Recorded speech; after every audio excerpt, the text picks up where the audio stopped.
Welcome back. Hello. World's Dawn happening here. World's Dawn. I'll have to come up with a better intro. All right. So, still working on that stew for the mayor. Waiting on the potatoes. Gonna make a little money today. Yeah, I think we are with that. You got some stuff to sell, so. A few things to sell. I was thinking of possibly doing some part-time work for the first time today. That will take up quite a bit of the day and also maybe increase our relationship with whoever it is that we work for. So, where would you consider your favorite place to work would be? Ooh. Regardless of this playthrough. You can't count out the clinic because it is, features a very cute little kitty, but also it's open all the time, so the hours that they accept part-time helpers are more flexible than some of the other places. And it's pretty nearby your house, so yeah. Okay. Good answer. I guess that's a good answer. Yeah. Work in the clinic. I don't know if it's my favorite place to hang out, to be physically in the I like to hang out at the clinic. Probably not. Yeah, maybe eventually the library, but it looks like there's nobody home right now. I feel like, I was gonna say, it looks empty actually. It's empty, yeah. Looks like the library is vacant. Reading feeds the imagination. Vacant. No imagination here. Uh-oh. I wonder, we'll probably never find anyone to fill that building. No, that's library unfortunate. just closed, yeah. Let's see if we can do some work at the This is my favorite tavern. place to work. Really? Oh yeah. I don't know, I feel like I could own a bar in real life. Yeah, I could see that. I don't know, I feel like I could certainly see I have that. a fun time doing it. Be a lot of hard work, but I don't know. I have an important question to ask you after this scene here. Do you want to give Orion a shot? His voice? Sure, yeah. Okay. Bryn, I've been meaning to ask you, were you able to mix that order of rum I requested a week ago? We're nearly out of it. That's really good. I like that. It's a different take on him. You gotta do Bryn's. Oh, jeez. Yeah. Okay. I was able to mix the full order. Didn't have much of a problem finding the ingredients around town. Well done, my dear niece. We should be all set for a good while then. Thank you for being such a responsible worker. About that. So, I did mix the full order, but I don't exactly have all of it for you anymore. More like maybe half? That's not nearly going to be enough. What on earth happened to the rest of it? Well, Haley and I haven't had that much time to hang out lately, and we finally decided to make some time the other night. And you drank all of that rum. The two of you, skinny young lasses, all on your own. You're not mad, are you? I'll mix more, just give me another day or two. To be quite honest, I'm more impressed than I am mad. That must have been quite the party for you and your friend. But, as I suppose I'm the only parental figure you have in this village, I should at least act as though I'm a little upset. Yeah, I guess you should. And I should say I'm sorry and promise it won't happen again? Sounds about right. Well, look at that. We're a regular, functioning family after all. Shall we celebrate with a glass of wine? Very good, very good. That was a good scene. End scene. End scene. Alright, so my important question, if you owned a bar, you knew this question was coming, what would you name the bar? Oh, man. That's actually a tough one. Yeah, a lot of options. You don't have to commit to a name right now. But... I'd probably just call it, like, Dozers. Which is the name of my old dog who I treasure dearly. I'd probably just, like, with, like, a little neon sudsy sign or something. Yeah. What sort of vibe inside the bar? I'm thinking it's, like, halfway... I don't even know if this exists. I'm, like, thinking halfway between, like, Irish pub, halfway, like... Cheers, sort of like that friendly, like raucous, but not too raucous. Where everybody knows your name. Just like that. Yeah, I don't know. Like I was thinking, your bar like would be singing and like fun, like drinking. I don't know. Everybody would. That's the kind of bar he would have. Everybody would just be friends with everybody else. And that's the type. I could totally see that. Nice. Live music at your bar? Probably. From time to time? Most definitely. All right, so I'm going to do a little bit of part-time work here. I'd like a drink and part-time work. One and then the other. Okay. Oh, we got to ask again in the evening. Okay, so. Wait, he says they're slow, but like, there's a total of 4 people in here right now. To be fair, so, 1, 2, 3 of them work at the bar. Touche. They're still there. They are still there, yeah. And we've just found out that they are drinkers themselves, so maybe... I feel like because it's raining, you would expect more people, you know, kind of at the tavern. We'll wait till the evening. Yeah. They're all having some lunch at the bakery right now, apparently. Hello, Violet. I didn't know places like this existed outside of fairy tales.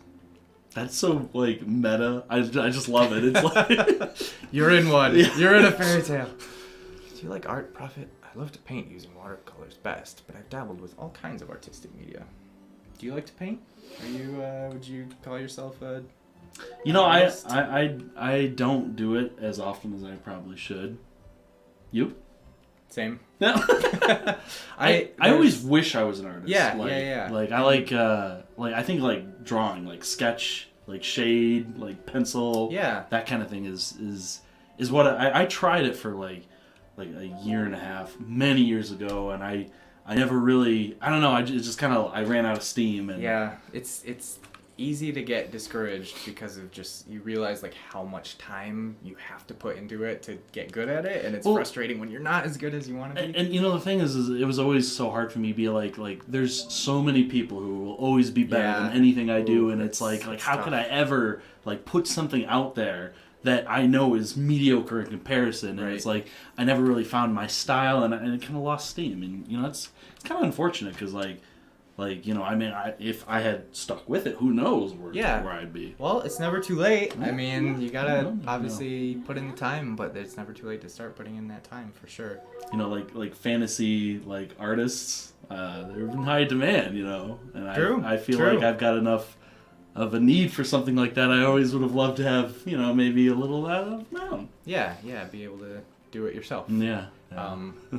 When I do sit down and take the time to actually do it, I think that's part of the problem is just like how much time it takes to, you know, you have to commit to it.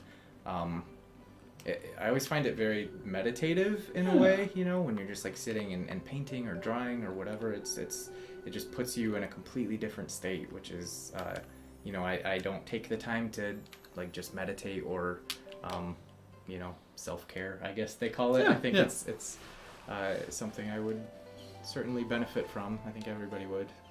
But yeah, can be discouraging for sure to look out there and just see how incredible so many people are at making stuff that you're never going to be able to make. Ooh, 75 money, nice.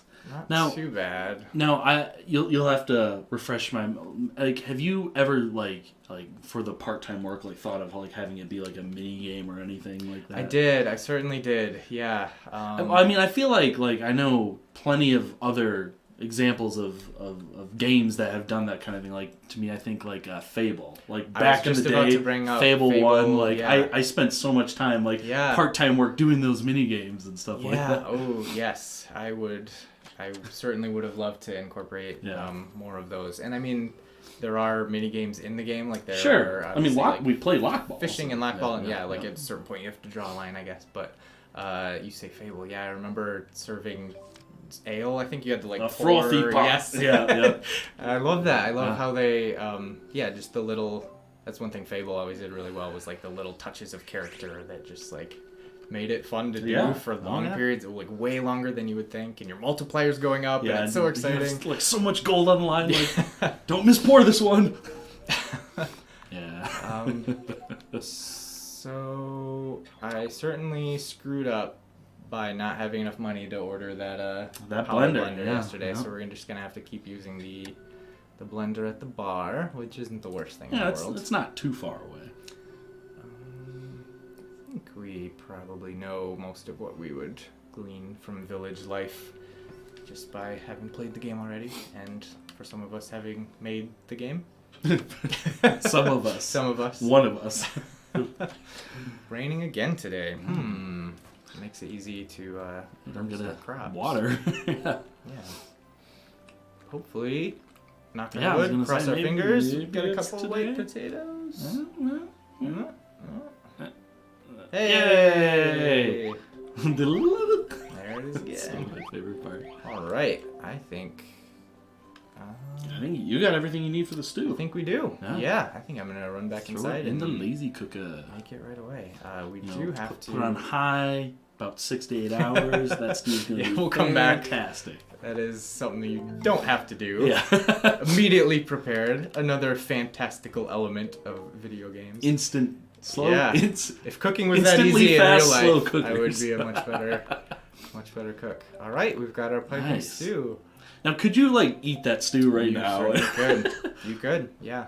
And barley would just never get healed because there's no way. I don't believe there's another way to get a bulb onion or a Oh, okay. raw Yeah, carrot good to know. until you can grow them yourself. It's like if you're truly in character and you decide your character's like a glutton, you might just eat that stew. you might just eat this. Don't eat the stew. Don't eat the Don't stew. always eat the stew. Resist eating that stew. Oh man, the hardest triumph is resisting that stew.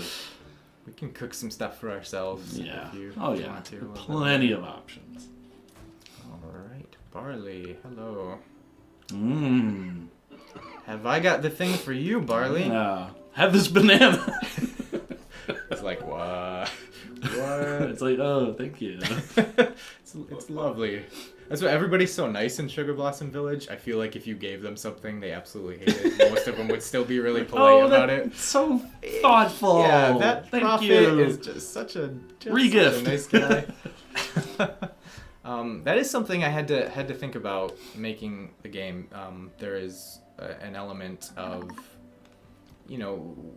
there's a way that you can disrespect people by talking to certain people without clothes on, by talking to them after getting drunk, in the daytime, giving them items that they don't really love. Mm-hmm. So there are certainly ways, but I had to really decide how saccharine sweet I wanted the game to be, how happy I wanted everybody to be, and balance that with how real vulnerable moments from some of these characters to make them feel like more actual people that you get to know and befriend. So one main goal of the game became never making this a place that you don't want to be. Right? You always, Sugar Blossom Village, no matter what else is going on in your life, Sugar Blossom Village is a place that you can come, and it's always warm and inviting and cozy. So if you don't give Barley the stew, you just don't give Barley the stew. He's not gonna hate you. He's not gonna hate you for it. And And there are some responses that are a little more lukewarm in under the certain circumstances, but nobody that's gonna outright not want you to be their neighbor anymore, because that's a core element of the game. It kind of goes hand in hand with your development. You don't want to develop griefing and these negative type connotations. It's certainly a challenge. Yeah, it's a different kind of challenge, for sure. I will say, just because of, if you consider the sheer amount of dialogue that I wrote for this game, hundreds of variables determining what any particular villager will say at any given time, and there's 32 different villagers.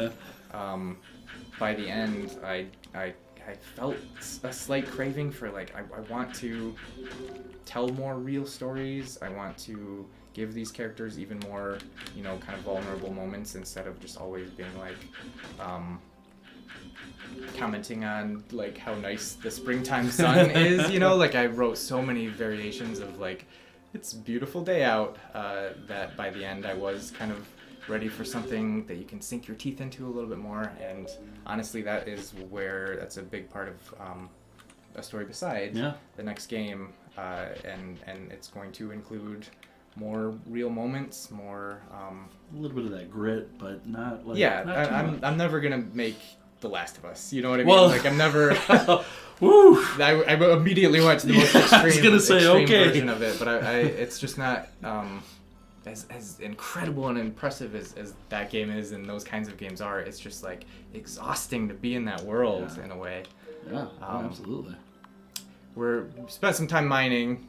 gonna try to make some money here. I realized we never actually explained mining, but basically, the lower you get down in the mine, you can mine for slightly better, or you have more chance of getting these stones, different quality stones, and bring them up to the faceting kit to.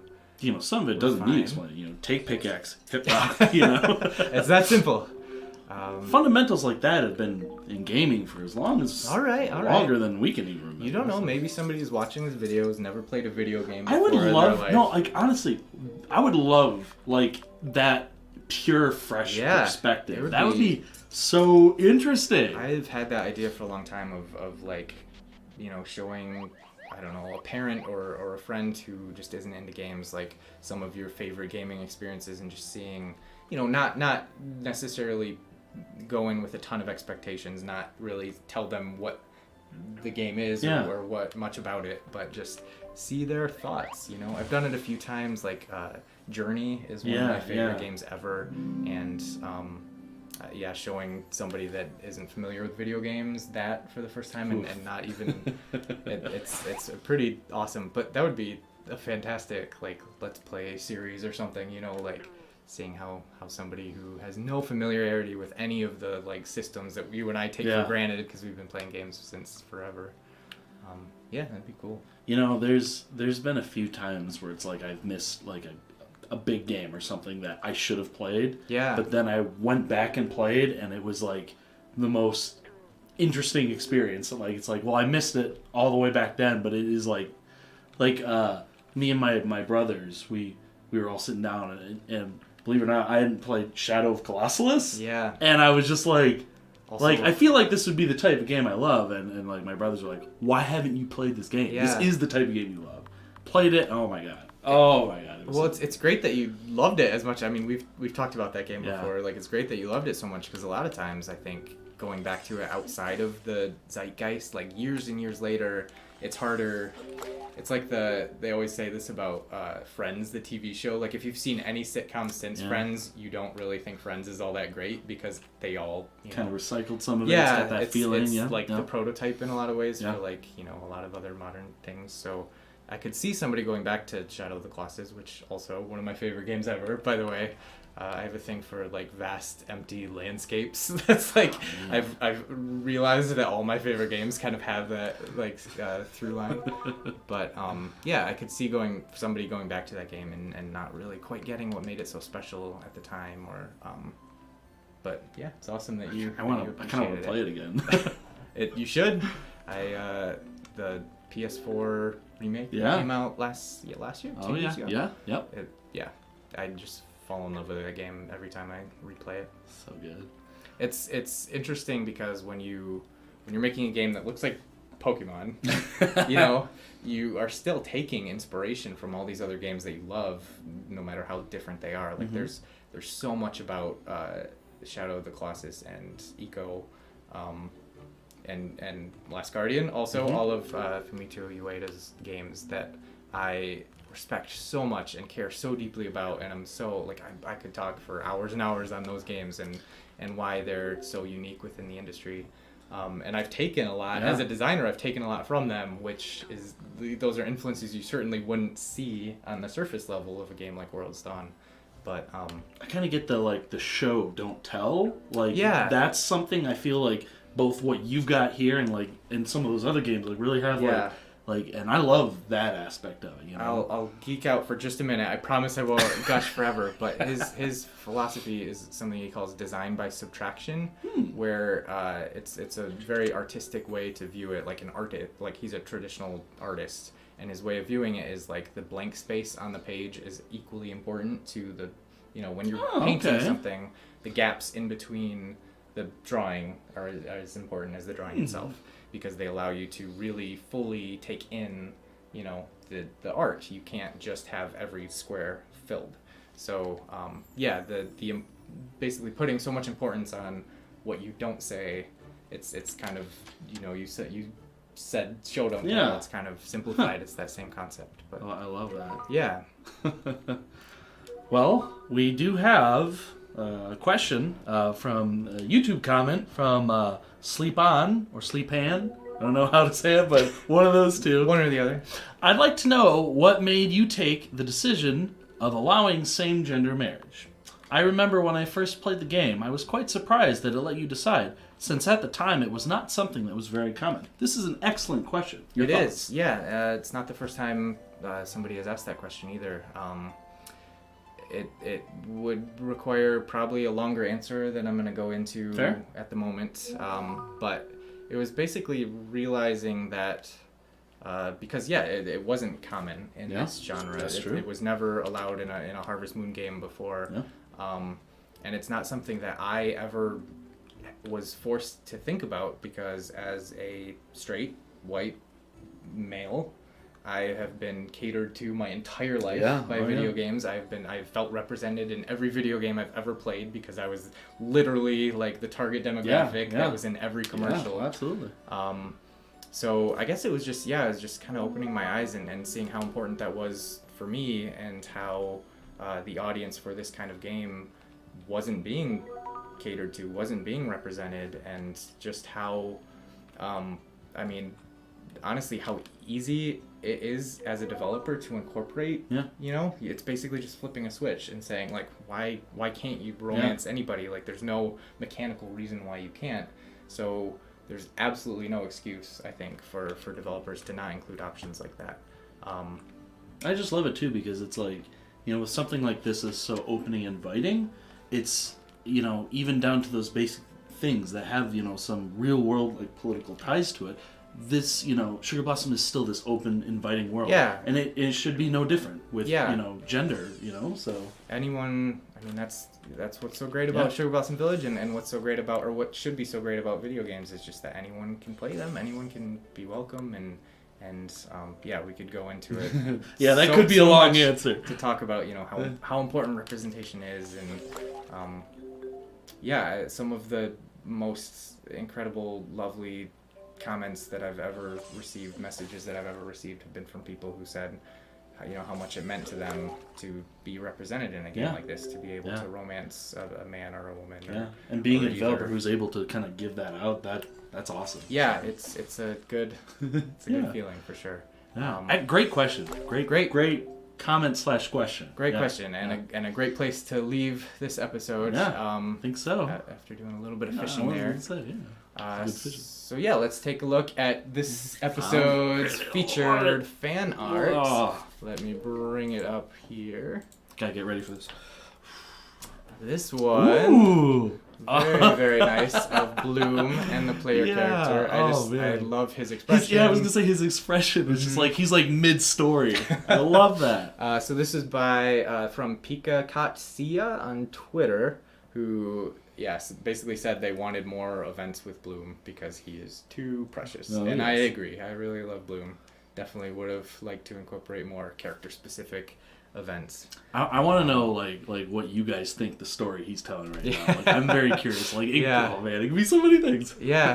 She looks very interested too. She was very love it. And I love these too. People tend to draw their their favorite characters. Like, they want to do their favorite characters, but a lot of times it's just one character, so I love seeing the interactions between them. It's like an action shot between. You don't see the player character too often. Yeah, true. So, it's really kind of nice, because this is how you mentioned like the interpersonal communication between the villagers, which is such a vital part of the game. Yes, it is. And the sun dapple. Such a cool effect. So thank you for doing that, and to the rest of you, we will see you on the next episode of the World's Dawn Developer Let's Play. Bye bye.